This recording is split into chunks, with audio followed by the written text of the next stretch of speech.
आपकी life journey क्या रही? जो भी हम हैं, मतलब मैं हूँ तो मैं यही बोलूँगा कि मेरे गुरुओं की वजह से है। सर जब बोल रहे थे आई वाज लाइक ड्रीमिंग, मुझे ऐसा लग रहा है कि मैं सर सपना देख रहा हूँ। मतलब 2016 में मेरी पहली मुलाकात सर से हुई थी। हमारा फील्ड एक बहुत ही डाइवर्सिफाइड फील्ड है। तो पता होता है कि व्हाट इज योर पावर, आपके अंदर कितनी पावर है। थोड़ी नहीं लोग उम्मीद छोड़ देते हैं। सर तो अभी रेफरशिप का कोर्स करके आए हैं। कुछ नया करने का आपका जज्बा है तो आपको कुछ ना कुछ प्लेटफॉर्म नया मिलता ही रहेगा।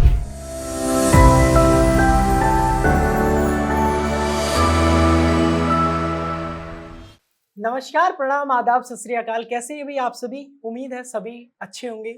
आज हमारे स्टूडियो में जो आए हैं वो अपने आप में एक महान हस्ती हैं। तो डॉक्टर गौरव सनोत्रा, जिनको आप सर मानते हैं, जिनको आप सर बोलते हैं, भाई हमारे भी सर हैं, हमारे भी गुरु हैं। तो देखो, हर किसी के ना एक लेवल पे गुरु होता है कि बचपन से पाला बड़ा किया और एक गुरु ने आगे तक आपको सिखाया। 12th तक आपके अलग गुरु रहते हैं, फिर कॉलेज में अलग गुरु आते हैं, फिर कॉलेज के बाद में जब आप चले जाते हैं मास्टर डिग्री में और बाकी आपको नेट की एग्जाम की प्रिपरेशन करनी होती है तो आपको अलग गुरु मिलते हैं। हर जगह आपके ना अलग अलग गुरु होते हैं। तो हमें भी हायर लेवल पे जो गुरु मिले, तो हमारे गुरु मतलब अल्टीमेट गुरु है और उनने जितना सिखाया उनकी बदौलत ही है हम यहाँ पे। तो उन्होंने तो इतना कुछ सिखाया और बहुत कुछ बताया भी, उन्होंने इतना बना दिया कि आज हम उनके बगल में बैठने लायक हो गए। तो स्वागत करते हैं गौरव सनोत्रा सर का। Thank you Monu, thank you for the nice words. और मैं शुक्रिया करता हूँ कि आपने मुझे एक ऐसा मौका दिया अड्डा 24/7 के साथ मिलके कि मैं आप सबसे रूबरू हो पा रहा हूँ और मोनू ने मुझसे कुछ बातें कही कि मैं आपके साथ शेयर करूँ। तो ऑल यूर्स मोनू। तो सबसे पहले तो सर मैं आपसे जानना चाहूंगा कि सर आपकी लाइफ जर्नी क्या रही, क्योंकि सर ऐसा आया नहीं है अभी तक कोई। सर हम चाहते थे कि कोई प्रोफेसर आके ये बात बताए और यहाँ पे आके मतलब फिजिकल एजुकेशन में कोई नहीं आया सर। और इस लेवल पे तक जाना मतलब कि एक नीचे से पूरा एक प्रोफेसर तक की जर्नी सर। तो बचपन से और थोड़ा जो भी है सर शेयर करिए ताकि बच्चे भी मोटिवेटेड हो सर सभी। जी बिल्कुल। मेरा नाम डॉक्टर गौरव सनोत्रा है और मैं दिल्ली में बॉर्न बॉटअप हुआ हूँ। मेरी स्कूलिंग दिल्ली से हुई है और उसके बाद स्कूलिंग के बाद मैंने अपनी बहुत ही अर्ली एज में अराउंड 6-7 में ही मैंने जूडो स्टार्ट कर दी थी, जैसे कि सब जानते हैं। और दिल्ली को मैं रिप्रेजेंट कर चुका हूँ काफ़ी नेशनल्स में और यूनिवर्सिटी लेवल में भी। आज जो भी हम हैं, मतलब मैं हूँ तो मैं यही बोलूँगा कि मेरे गुरुओं की वजह से है, क्योंकि मेरे को बचपन से ही बहुत अच्छे गुरु मिले हैं। श्री गुरुचरण सिंह गोगी जी मिले, जो पहले द्रोणाचार्य अवॉर्डी थे जूडो में, और उन्हीं की बदौलत मैंने जूडो स्टार्ट करी, उन्हीं के पास मैंने जूडो स्टार्ट करी। और उसके बाद जब मैं 12th पास हुआ तो उन्हीं ने मेरे को गाइड किया कि भाई आप गेम में भी अच्छे हैं, पढ़ाई भी में भी ठीक है, आपकी एवरेज है, तो आप स्पोर्टिंग करियर में भी अलग ऑप्शंस हैं, फिजिकल एजुकेशन भी है, तो आप टीचिंग लाइन में भी जा सकते हैं। तो उन्होंने मेरे को मोटिवेट किया, तो मैंने LNIP का फॉर्म भरा। हालांकि मेरा दिल्ली यूनिवर्सिटी में एडमिशन हो चुका था, लेकिन फिर भी मैंने LNIP का फॉर्म भरा और मैंने LNIP में एडमिशन लिया, जिसके बाद मैंने वहाँ पे टॉप किया था और IGI में ही मैंने टॉप किया था अपने BPEd एंट्रेंस में। देन ग्रेजुएशन LNIP से हुई, यूनिवर्सिटीज़ खेली, मेडल आए ऑल इंडिया में, मास्टर्स LNIP से करी, मेडल्स थे उसमें भी। जूडो मेरा स्पेशलाइजेशन रहा है और उसके बाद मास्टर्स कंप्लीट करने के बाद मेरे को काफ़ी जॉब की अपॉर्चुनिटीज़ मिली, जिसमें कि पहले ही जॉब मेरे को LNIP ने ही ऑफर करी एज ए एक्टिविटी टीचर, कि एक मेरी इमेज ठीक थी और एक सिखाने का भी जुनून था। तो 2006 में मैं पास आउट हुआ और 2006 में ही मेरे को जॉब ऑफर हो गई LNIP में एज ए एक्टिविटी टीचर, और मैंने वहाँ पे 1 साल के लिए काम किया। लेकिन फिर भी मेरे अंदर एक ज़ील थी, जैसे कि हर एक यूथ में होती है, कि कुछ एक्सप्लोर किया जाए लाइफ में, कुछ अलग क्या है। टीचिंग तो हम कर रहे हैं लेकिन बाहर लाइफ क्या है। तो मेरा इंटरेस्ट उस टाइम फिटनेस इंडस्ट्री में था और तकरीबन 2006 में फिटनेस इंडस्ट्री एकदम बूम पे शुरू हुआ था, बूम उसमें। तो यहीं गुड़गांव में मैंने एलिमेंशन हेल्थ एंड स्पोर्ट्स को ज्वाइन किया था एज ए फिटनेस एक्सपर्ट। वो जर्नी मेरी बहुत यादगार जर्नी रही है और बहुत ही लर्निंग जर्नी रही है, क्योंकि वो फिटनेस इंडस्ट्री में ट्रेनिंग के साथ, टीचिंग के साथ साथ मैंने मार्केटिंग और सेल्स भी करना सीखा। और जो वहाँ पे मेरे बॉस थे मिस्टर विदो सुदानी, और वो भी मेरे गुरु ही रहे हैं, जिन्होंने मेरे को सेल्स मार्केटिंग सिखाई है, क्योंकि मैं उस फील्ड से था नहीं, लेकिन उन्होंने मेरे को सिखाया कि आपको जो आता है, जो आपको नॉलेज है, उसको आप लोगों के साथ शेयर कैसे कर सकते हैं, उनको आप समझा कैसे सकते हैं कि वो चीज़ उनके लिए बेटर क्यों है। तो मैंने फिटनेस इंडस्ट्री में ज्वाइन किया 2006 से 7 से लेके मैं 11 तक रहा वहाँ पे, और फिर मैंने वापस, मेरी जैसे हायर एजुकेशन चल रही थी, साथ ही साथ मैं एमफिल भी कर रहा था, पीएचडी भी कर रहा था।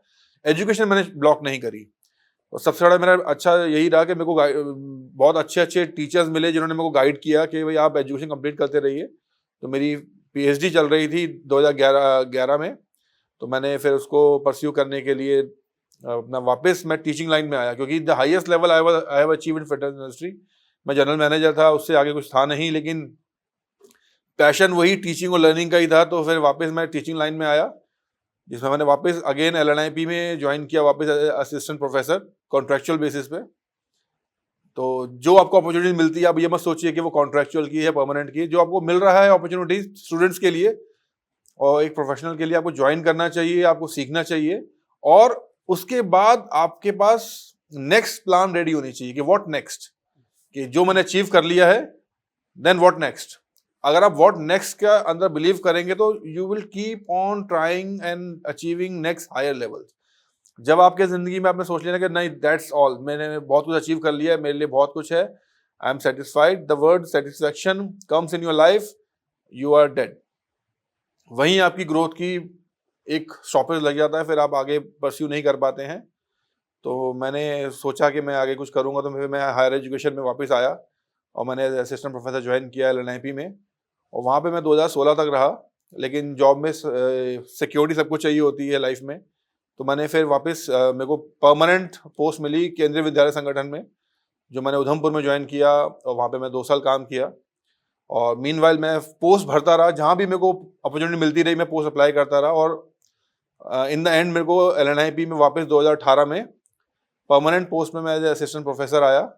और फिर तब से मेरी जर्नी अब चली रही है असिस्टेंट प्रोफेसर की। Now I am in senior grade, और एसोसिएट मैं अगले 3 साल में हो जाऊंगा। और ये मेरी अभी तक की जर्नी है, और मैं यही कहूँगा कि जो भी मैं आज हूँ मेरे गुरुओं की वजह से हूँ, क्योंकि मेरे जो मेंटर थे प्रोफेसर विश्वजीत बासु भटारी सर, जो मेरे गाइड भी रहे हैं, वो मेरी लाइफ में थे। उन्होंने मेरे को बहुत कुछ अच्छा कुछ सिखाया और समझाया कि भाई आप वही चीज़ के कीप ऑन ट्राइंग, और जो आपको मिले आप उसमें सेटिस्फाई मत होइए। एंड अगर आपका कुछ भी नहीं है तो बेगर्स कांट बी चूजर्स। जो मिल रहा है अच्छा है, पहले उसको अचीव करिए, देन ट्राई फॉर नेक्स्ट। तो ये मेरा अभी तक का एक एक्सपीरियंस रहा है मेरी लाइफ का। तो सर जब बोल रहे थे आई वाज लाइक ड्रीमिंग, मुझे ऐसा लग रहा है कि मैं सर सपना देख रहा हूँ। मतलब हमने जब सीखा था सर से, मतलब आज से लगभग लगा लो कि 2016 में मेरी पहली मुलाकात सर से हुई थी, और मैं उस टाइम पे छोटा बच्चा ही होता है यार एक तरीके से। तो तब से मतलब अब तक अब सर साथ में बैठे हैं, हम भी साथ में बैठे हैं। मतलब ये ना टीचर्स की ही देन होती है, जो उन्होंने स्टूडेंट्स को इतना बना दिया होता है कि स्टूडेंट्स इंटरव्यू कंडक्ट कर रहे हैं साथ में बैठ के, और मतलब यही चीज चाहिए होती है। तो मैं एक सपना जैसा फील कर रहा हूँ यहाँ पर लिटरली। लेकिन आप लोगों को भी एक ही बात बोलना चाहूंगा, बस अपने गुरुओं पे बिलीव रखो, और गुरु आपको इतना देंगे, ब्लाइंड फेथ रखो गुरुओं पे, वो आपको सब कुछ दे देते हैं। जैसे सर ने नाम गिनाए इतने, मतलब वो अल्टीमेट है, वो चीज कभी भी नहीं भूलनी चाहिए। और जो सर बोल रहे हैं डायरेक्टली, सर ने अपनी जर्नी पूरी बताई। तो मैं चाहता था कोई ऐसा आए जिसके बारे में आपको पता लगे कि कितना स्ट्रगल और कितना कुछ फेस किया है, कहां से कहां तक चीजें पहुंची हैं। और मेरे पहले ही गुरु आ रहे हैं तो फिर उससे बड़ी बात कुछ नहीं होगी। हालांकि अमित सर को भी मैंने बोला है, और बाकी जितने हमारे गुरु हैं सबको मैंने बोला है कि सर जब भी मौका मिले दिल्ली आओ, गुड़गांव आओ, तो मुझे फोन करना, एक बार इंटरव्यू कंडक्ट करेंगे, ताकि सभी लोगों को सर फिजिकल एजुकेशन के बारे में भी मतलब ज्यादा से ज्यादा चीजें पता लगे। फिजिकल एजुकेशन में सर मिसकंसेप्शन बहुत है, बहुत ज्यादा। टीजीटी पे एक बार चले जाते सर, वो सोचते हैं कि बस यही है जिंदगी। हमारा फील्ड एक बहुत ही डाइवर्सिफाइड फील्ड है, अगर और उसमें ना बहुत सारे अपॉर्चुनिटीज हैं जो आपको खुद ढूंढनी है। आप करना चाहो तो बहुत कुछ है, नहीं करना चाहो तो आप एक स्कूल में टीजीटी बन के पूरी जिंदगी काट दोगे। तो डिपेंड करता है कि आपके अंदर भूख कितनी है। पूरा एक समुंदर पड़ा है, आपकी भूख है तो आप बहुत कुछ अचीव कर लोगे, नहीं है तो फिर टीजीटी की पोस्ट बहुत सारी आती रहती है और फिलअप होती रहती है, उसमें कोई बड़ी बात नहीं है। और मैं जानता हूँ इतने कि जैसे मोनू के साथ मेरा बहुत इंटरेक्शन रहा है और मेरा ही पीएचडी स्कॉलर भी है। तो सेम चीज मैंने इसको भी समझाया था कि कंटेम्प्रेरी चीजों से हटके आप आगे कुछ करेंगे ना तो पीपल विल अप्रिशिएट यू। और जैसे अभी पूरे ऑल ओवर इंडिया में मोनू का बहुत, मधुकर का बहुत नाम है, एक ब्रांड हो चुका है मोनू के। अगर आपको कोई चीज अचीव करनी है फिजिकल एजुकेशन के अंदर, चाहे बीपीएड एंट्रेंस हो, चाहे एमपीएड एंट्रेंस हो, चाहे यूजीसी नेट हो, तो एक बार मोनू सर की क्लास करके देख लो, आपको बहुत सारी मिसकंसेप्शन दूर हो जाएंगे। और ये अच्छी चीज है कि अड्डा 24/7 के साथ मिलकर आप ऐसा कंसेप्ट चला रहे हैं, तो ये उन लोगों को बहुत अच्छा एक प्लेटफॉर्म प्रोवाइड करता है जो कि डायरेक्टली आपके साथ नहीं जुड़ पाते हैं, इनडायरेक्टली। अब रोज कोई आपके साथ क्लासेस करने नहीं आ सकता, तो ऑनलाइन एक बहुत अच्छा प्लेटफॉर्म है जिसके थ्रू आप अपनी बहुत ज़्यादा नॉलेज को बढ़ा सकते हैं, अपने डाउट क्लियर कर सकते हैं, अपने मिसकंसेप्शन दूर कर सकते हैं। जैसे कि हम बात करते हैं कि फिजिकल एजुकेशन में बहुत सारी फील्ड्स हैं, अप टू यू कि आप कितना एक्सपेंड कर सकते हैं अपने आप को, वो सब आपके ऊपर है। बाकी मैं पीएचडी की बात बता देता हूँ। जैसे सर कह रहे हैं पीएचडी, तो मैंने मतलब सोचा भी नहीं था मैं पीएचडी करूंगा अभी। सर मुझे इतना फोर्स करते थे कि तू भर फॉर्म भर, पीएचडी कर एंट्रेंस दे, आरईटी क्वालिफाई हो जाएगा तेरा, हो जाएगा। मैं डरता था सर, मैंने कहा सर छोड़ो सर, रहने दो सर, एमपीएड कर लिए बहुत है। तो सर ने ही, मतलब आपको टीचर्स ना जानते हैं, आपके टीचर्स को पता होता है कि व्हाट इज योर पावर, आपके अंदर कितनी पावर है, तो टीचर्स को पता होती है, आपको नहीं पता होती। तो टीचर्स जो बोलते हैं बस उसको मान लो। तो हमने सर की बात मान ली, आज पीएचडी स्कॉलर है, और 1-2 साल में जब भी सबमिट करेंगे सर कर देंगे, फिर डॉक्टर हो जाएंगे। तो सर फिर ये सर ही की देन है, मतलब टीचर्स आपको सब कुछ बता देते हैं, उनको फॉलो कर, बस यही चीज है मैं कहना चाहता हूँ। तो यही है सर। और बाकी सर फिर आगे की जर्नी कुछ? आगे की जर्नी ऐसी है कि जैसे मेरे जो अभी प्लान है कि जैसे मैं अभी भी आज एग्जाम दे के आ रहा हूँ। आज मैं एग्जाम ही नहीं था, मैं एग्जाम लेने भी नहीं गया था, मैं एग्जाम देने गया था उल्टा। और होपफुली कि मैं आज मेरा जो एग्जाम मैं 6 दिन से हमारा प्रैक्टिकल और थियोरेटिकल चल रहा था सेमिनार, तो मैं नेशनल रेफरी हो जाऊंगा आज। जो मेरी एक अचीवमेंट वो था कि नहीं, ये चीज़ भी होनी चाहिए। क्योंकि देखो, आप जिस फील्ड से बिलोंग करते हो ना, तो उस फील्ड में अगर आप मास्टर होते हो तो वो आपको सारी नॉलेज होनी चाहिए। ठीक है, हमने बहुत कभी पहले पढ़ा होगा, लेकिन क्या knowledge is keep on updating. And अगर आपने अपने आप को अपडेट करना नहीं शुरू किया, तो आप एक ऐसा प्रोडक्ट हो जाएंगे जिसकी वैल्यू खत्म हो जाएगी इन फ्यूचर। तो आगे मेरी जर्नी के बारे में पूछना है या क्या, किसके बारे में बताइए? सर तो भाई लर्निंग तो डायरेक्टली देखो, अभी तक भी सर ने मतलब छोड़ी नहीं। लोग उम्मीद छोड़ देते हैं, सर तो अभी रेफरशिप का कोर्स करके आए। मतलब कोई कैसे सोचते हैं ये चीजें कि मतलब हम बैठ जाते हैं अब आराम से, सर उनमें से बिल्कुल भी नहीं है। सर मतलब करते ही रहते हैं कुछ ना कुछ, मैंने देखा है सर कीप ऑन ट्राइंग, करते ही रहते हैं, कुछ ना कुछ करते ही रहते हैं सर। अभी मेरे 2 प्रोजेक्ट हैं, मैं भी मतलब मैं खेलो इंडिया के साथ करने की सोच रहा हूँ, और फ्यूचरिस्टिक प्रोजेक्ट है लेकिन काम कर रहे हैं। और मेरे कुछ स्टूडेंट्स हैं जो अब्रॉड जा चुके हैं, जैसे हमारे जूडो के बच्चे उसमें हैं, तो उनके साथ भी मैं कुछ प्लान कर रहे हैं कि हम एक रिसर्च प्रोजेक्ट इंटरनेशनल लेवल पे भी करें। तो चल रही चीज़ें लूप लाइन में है। तो बस वही है कि आप जितना, आपकी भूख पे डिपेंड करता है, आप कितने भूखे हैं। अगर आपको आपका पेट भरा हुआ तो आप कुछ नया कुछ एक्सप्लोर नहीं करेंगे। But if you want to achieve, you want to gain knowledge और कुछ नया करने का आपका जज्बा है, तो आपको कुछ ना कुछ प्लेटफॉर्म नया मिलता ही रहेगा। सर बाकी यूजीसी एस्पिरेंट्स जो हैं, जो असिस्टेंट प्रोफेसर बनना चाहते हैं सर, उनके लिए कुछ 2 शब्द बोल दो डायरेक्टली सर। देखो, यूजीसी एक बहुत अच्छा एक प्लेटफॉर्म है जो आपको एक असिस्टेंट प्रोफेसरशिप के लिए आपको एक कॉम्पिटिटिव एग्जाम प्रोवाइड करता है थ्रू नेट।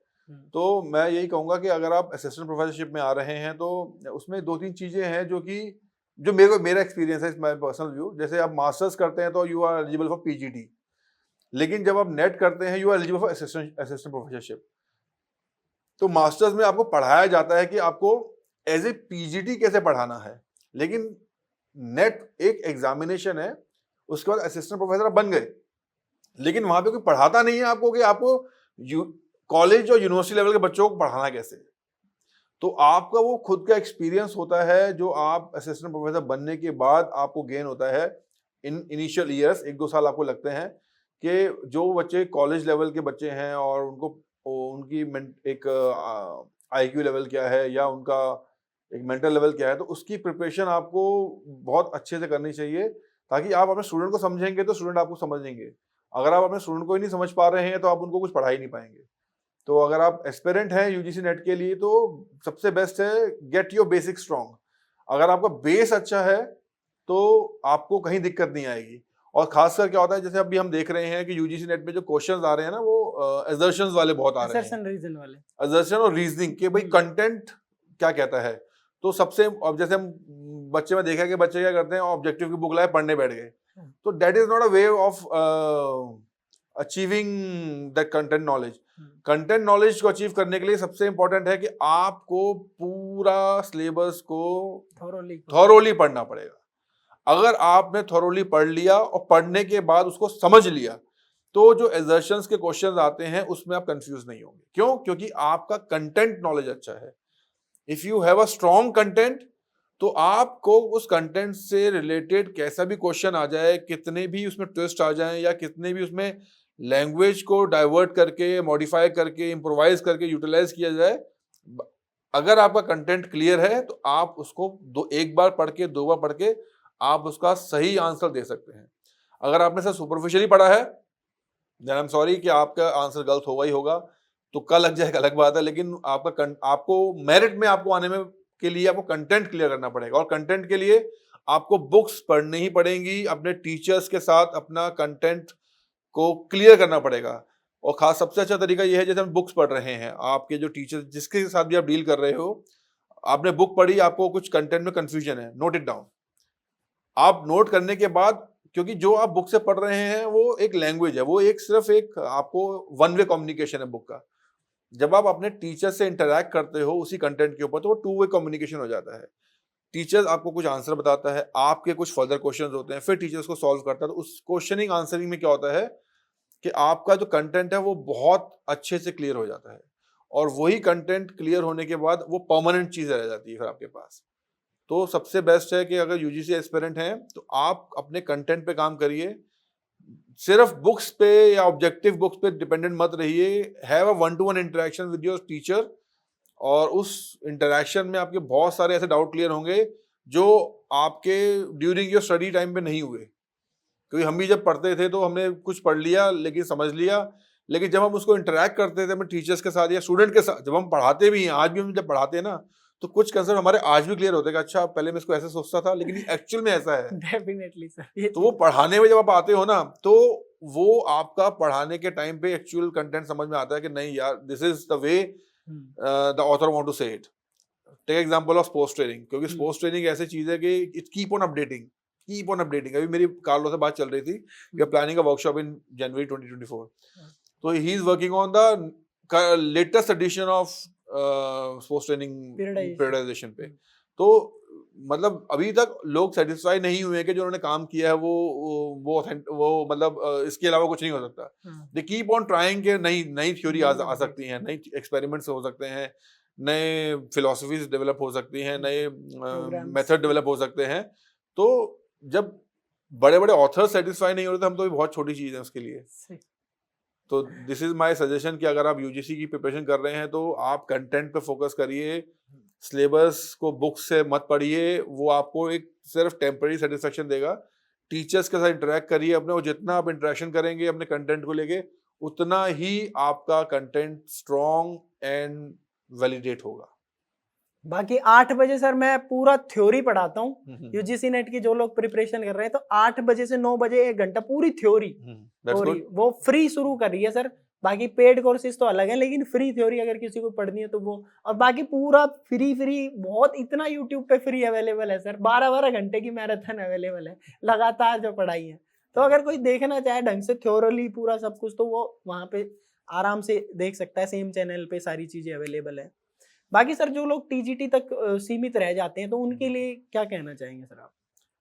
देखिए वही बात आती है कि अगर आप टीजीटी हैं, आप जॉब में, परमानेंट जॉब में आ गए हैं, तो फिर आप अभी क्या है, अभी हमारे पास एमपीएड कॉरेस्पॉन्डेंस ऐसा कोई कोर्स अभी तक है नहीं जो एनसीटी अप्रूव्ड हो।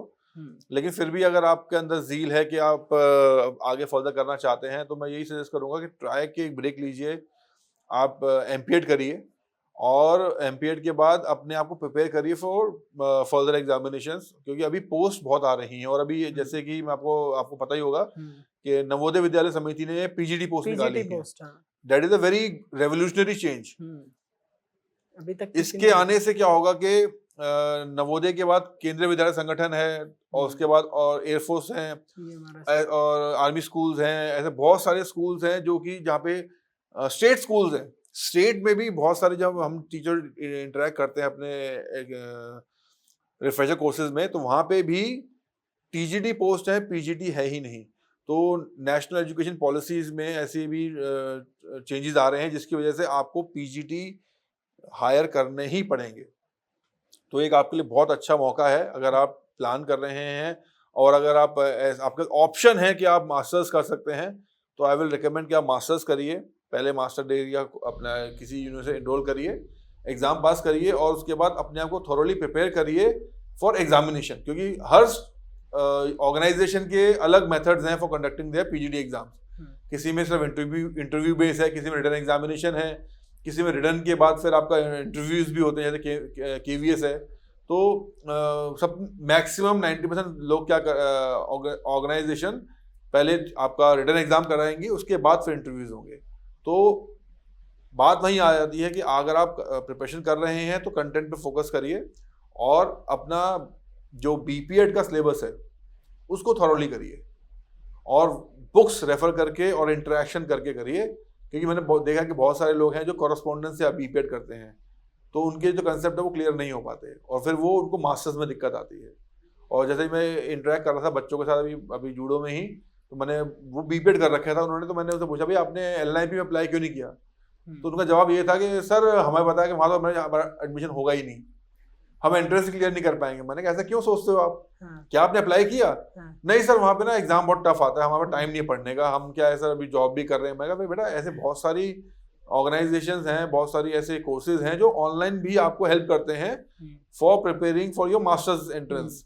तो आप उनसे कांटेक्ट करिए, उनकी क्लासेस करिए, तो आपको एक अच्छा एक जो मतलब जिस यूनिवर्सिटी या कॉलेज में है जहाँ पे आपको चलो क्लासेस नहीं हो पा रही है किसी भी रीजन से, तो आप ऐसे कोई भी चैनल के थ्रू या किसी भी प्लेटफॉर्म पे अगर आपको एंट्रेंस क्रैक करने की कोचिंग मिल रही है तो it is good for you, आप उसको ज्वाइन करिए और उसको ज्वाइन करने के बाद आप अपना मास्टर्स के लिए प्रिपेयर करिए। और ऐसा नहीं है कि एलएनआईपी का एंट्रेंस बहुत टफ है, बहुत इजी भी है। अगर आप अच्छे स्पोर्ट्समैन हैं, आपका कंटेंट नॉलेज बहुत अच्छा है, तो एलएनआईपी अप्रिशिएट के ऐसे बच्चे एंट्रेंस में भरे और आपका डेफिनेटली एग्जाम क्लियर होगा। आप ट्राई तो करिए, no defeat is final until you stop trying. आप ट्राई तो करिए, आपने ट्राई नहीं किया तो कैसे बोल सकते वो बहुत टफ है। इस बार का जो सर फर्स्ट रैंक होल्डर है एमपीएड का वो हमारा ही स्टूडेंट है और वो बहुत नॉन बढ़िया, एलएनआईपी बहुत बढ़िया, बहुत सर, वो बढ़िया। नॉन एलएनआईपी है। क्या बात, और एमपीएड में फर्स्ट रैंक होल्डर है, गोवा का है। उसने एलएनसीपी में भी टॉप किया, एलएनआईपी में भी टॉप किया और पंजाब का टॉपर भी हमारा ही है सर, बहुत बढ़िया। दिल्ली का भी। तो मतलब हर जगह टॉप करते हैं सर स्टूडेंट्स तो पढ़ने। बात वही है कि आपके अंदर जील कितनी है करने की। डेफिनेटली अगर आपके अंदर जील नहीं है तो फिर आपको कुछ भी फैसिलिटीज मिल जाए आप नहीं पढ़ पाएंगे। आपकी इच्छा है कि हमको पढ़ना है तो आप पढ़ेंगे फिर। तो आज की बात को सर यहीं समाप्त किया जाए, आप कुछ और कहना चाहें तो सर? नहीं, मैं बस यही कहूँगा कि ऐसे जो प्लेटफॉर्म्स हैं जो कि एजुकेशन को प्रमोट कर रहे हैं, खासकर आपका प्लेटफॉर्म है और खासकर उन बच्चों के लिए जो कि डिस्टेंस मोड में पढ़ना चाह रहे हैं, उनके लिए बहुत अच्छी चीज़ है। और ऐसे इंटरेक्शन हमारे साथ मतलब हमारे साथ एजुकेशनिस्ट के साथ होते रहेंगे और भी जो वेल रेनाउंड एमिनेंट पर्सनैलिटीज़ हैं हमारे फील्ड की, आप उनको भी कांटेक्ट करिए। और मेरे को नहीं लगता कि मना करेगा, क्योंकि हमारा देखो एक ही टारगेट है कि हम एजुकेशन को कितना वास्टली और प्रमोट कर सकें और मास लेवल तक पहुंचा सकें। तो उसके लिए हमारा एक ही ऑब्जेक्टिव है कि जितना हम सोशल मीडिया के थ्रू इंटरेक्शन करके बच्चों तक पहुंच सकते हैं, जितना इजीली और जितना इकोनॉमिकली, वो एक ऑनलाइन प्लेटफॉर्म है। तो ये एक अच्छी पहल है आपके थ्रू कि आप बच्चों के साथ डायरेक्टली हमें डील करवा रहे हैं। तो मेरा सजेशन यही है कि इसको और आप बाकी टीचर्स को बुलाइए, बाकी बहुत सारे ऐसे फैकल्टी मेंबर हैं जो कि आपके साथ अपना एक्सपीरियंस शेयर करेंगे और बच्चों के लिए बहुत अच्छा एक मोटिवेशन फैक्टर भी रहेगा और लर्निंग एक एक्सपीरियंस भी रहेगा। तो this is my suggestion for you. Thank you so much sir. Thank you Monu. तो अब ऐसे ही इंटरव्यूज होते रहेंगे, जैसे सर हमारे साथ हैं ही, तो और बाकी जितने भी हमारे गुरु हैं, अगर कोई इस वीडियो को देख रहा हो तो डायरेक्टली गौरव सर से या मुझसे कांटेक्ट करके डायरेक्टली इंटरव्यू, अगर आप दिल्ली गुड़गांव के पास में आते हैं तो इंटरव्यू कर सकते हैं, ताकि फिजिकल एजुकेशन को एक बूम मिले जो चाहिए फिजिकल एजुकेशन को, जो इसकी एक्चुअल झील है। जैसे कि आज से 776 बीसी में ओलंपिक्स हुआ करते थे, वहां पे इतनी तगड़ी फिजिकल एजुकेशन हुआ करती थी। और चाहे इंडस वैली सिविलाइजेशन की बात कर लो, वहां पे गेम्स एंड स्पोर्ट्स हुआ करते थे। आज से इतने हजारों साल पहले इतनी तगड़ी फिजिकल एजुकेशन थी। आज क्या हो रहा है फिजिकल एजुकेशन को, तो वो चाहिए भी। अल्टीमेटली फिजिकल एजुकेशन को बूम चाहिए, जो कि आप लोग ही मिलके दिला सकते हैं। और मैं एक बात बोलना चाहूँगा, हाँ जैसे आप बता रहे थे कि अभी हमारी जो करंट गवर्नमेंट है ये भी बहुत प्रमोट कर रही है फिजिकल एजुकेशन को, क्योंकि नेशनल एजुकेशन पॉलिसी जो आ रही है NEP इसमें भी ऐसा मॉड्यूल्स हैं कि आप ज़रूरी नहीं है कि आपकी 4 साल आपको 4 साल की डिग्री ही करनी है। अगर आपने 1 साल का कोर्स किया तो आपको सर्टिफिकेट मिलेगा, 2 साल का किया तो डिप्लोमा मिलेगा, 3 साल का डिग्री मिलेगी, 4 साल का तो प्रोफेशनल डिग्री मिलेगी। और उनके भी इनटेक्स हैं स्कूल लेवल में और अपना अलग कॉलेज लेवल में। तो उससे आपके पास बहुत सारे ऑप्शंस हो जाते हैं कि आपको किस फील्ड में जाना है, किस लेवल में जाना है। और अगर जितने पॉलिश्ड और एजुकेटेड फिजिकल एजुकेशनिस्ट होंगे उतने ही अच्छे स्पोर्ट्समैन मिल सकते हैं, क्योंकि हर बच्चे को डायरेक्ट कोच नहीं मिल पाता पहले। जो फर्स्ट इंटरेक्शन होता है थ्रू फिजिकल एजुकेशन और स्पोर्ट्स, वो एक फिजिकल एजुकेशन टीचर का ही होता है। तो जितना अच्छा फिजिकल एजुकेशन टीचर होगा वो ही बच्चों को आगे स्पोर्ट्स लेने के लिए मोटिवेट कर सकता है, और उतने ही अच्छे स्पोर्ट्समैन हम इंडिया को दे सकते हैं। और ये बहुत अच्छा मैं ये बोलूँगा कि हमारे गवर्नमेंट की तरफ से इनिशिएटिव है कि NEP जितनी जल्दी लागू हो, और ये physical education should be the imperial part of the education system, जिसकी वजह से बहुत टीचर्स को भी बेनिफिट होगा और स्टूडेंट्स को भी बेनिफिट होगा, और we can produce more sports persons. और एक हमारे जो इंडिया में एक थोड़ा बच्चों के साथ भी इश्यू है कि जो बच्चे आजकल ऑनलाइन स्पोर्ट्स में ज़्यादा इन्वॉल्व हो रहे हैं, they should divert toward physical sports, ताकि एक हेल्दी बॉडी के साथ हम एक हेल्दी माइंड को डेवलप कर सकें। That's all from my side. Okay, thank you so much sir. Sir ने इतना कीमती समय दिया, और आपको पता होगा रात को ये इंटरव्यू रिकॉर्ड हो रहा है और सर दिल्ली से यहाँ आए, और अपना बहुत कीमती समय देने के लिए बहुत बहुत धन्यवाद sir. Once again thank you so much sir. और अड्डा के साथ जुड़ने के लिए बहुत बहुत धन्यवाद। इसी तरीके से हम आपके पास में और भी बढ़िया बढ़िया मेंटर्स लेके आते रहेंगे, ताकि आप लोगों को भी और ज़्यादा एजुकेशन में हेल्प हो। Thank you so much. अड्डा के साथ जुड़ने के लिए बहुत बहुत धन्यवाद।